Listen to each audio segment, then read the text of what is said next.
ग्रामीण संस्कृति भारत की उस संस्कृति को कहते हैं जिसे गांवों में रहने वाले लोग अपनाते हैं। ये संस्कृति खेती किसानी से प्रभावित होती है और प्रकृति से सामंजस्य बिठाए हुए है। ये संस्कृति खेती किसानी से प्रभावित होती है और प्रकृति से सामंजस्य बिठाए हुए है।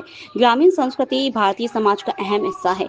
आज राज्य सरकार के मंत्री नरेंद्र शिवाजी पटेल की भोपाल शहर के वीएसएस कॉलेज के लगभग 100 छात्र छात्राओं को लेकर अपनी विधानसभा के ग्राम सोचनी पहुंचे, जहां पर छात्राओं को गांव में रह रहे लोगों की दिनचर्या और संस्कारों का अनुभव कराया। ये पहली बार कोई मंत्री द्वारा अनूठी पहल की गई है। कॉलेज के छात्र छात्राओं ने गांव पहुंचकर ग्रामीण जीवन को देखा और समझा किया, पंचायत का भ्रमण किया, साथ ही ग्राम के बुजुर्गों का आशीर्वाद लिया और गांव के बुजुर्गों ने यहाँ आई बेटियों के पांव छूकर उनसे आशीर्वाद लिया। कार्यक्रम में पहुंचे मंत्री नरेंद्र शिवाजी पटेल से बच्चों ने सवाल किया। मंत्री ने भी बच्चों के सवालों का बेहतरीन तरीके से जवाब दिया।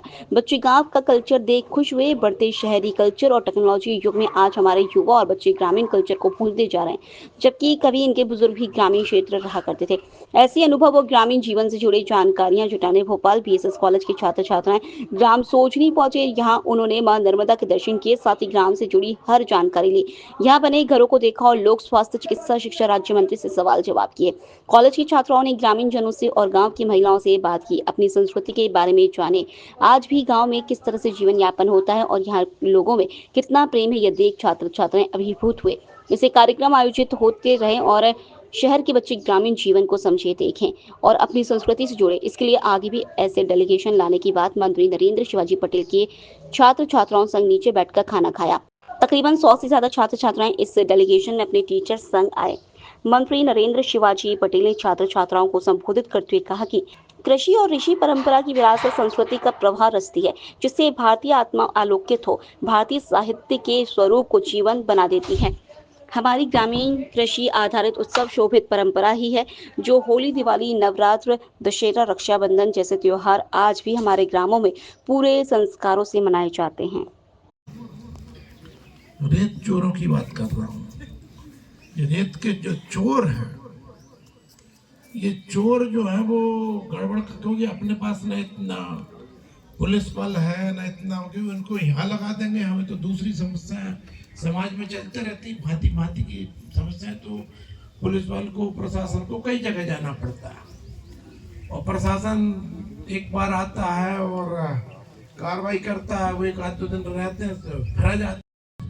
निश्चित रूप से चिंता का विषय है और उसके लिए हमारे क्षेत्र में कई जगह ऐसे गांव-गांव में स्वयंसेवी संगठन बने हुए हैं जो तटों पर जाकर तटों की सफाई करते हैं और उसमें जो भी इस तरह के पदार्थ या वस्तुएं आती हैं उनको वहाँ से निकाल के अन्य जगह जहाँ डिस्पोजल होना चाहिए वहाँ पर करते हैं। अभी चूंकि नर्मदा मैया की ओर आपका जो ध्यान गया है वो बहुत अच्छे विषय की तरफ गया है, लेकिन अभी हम नर्मदा मैया को सुरक्षित रखने के लिए जिन फ्रंट्स पे काम कर रहे हैं वो बहुत सारे हैं। पहला तो यही है कि नर्मदा मैया पर जो हाइड्रो प्रोजेक्ट्स बन रहे हैं, जो कि बनने भी चाहिए और लगातार बन भी रहे हैं, और वो मनुष्य के लिए अत्यंत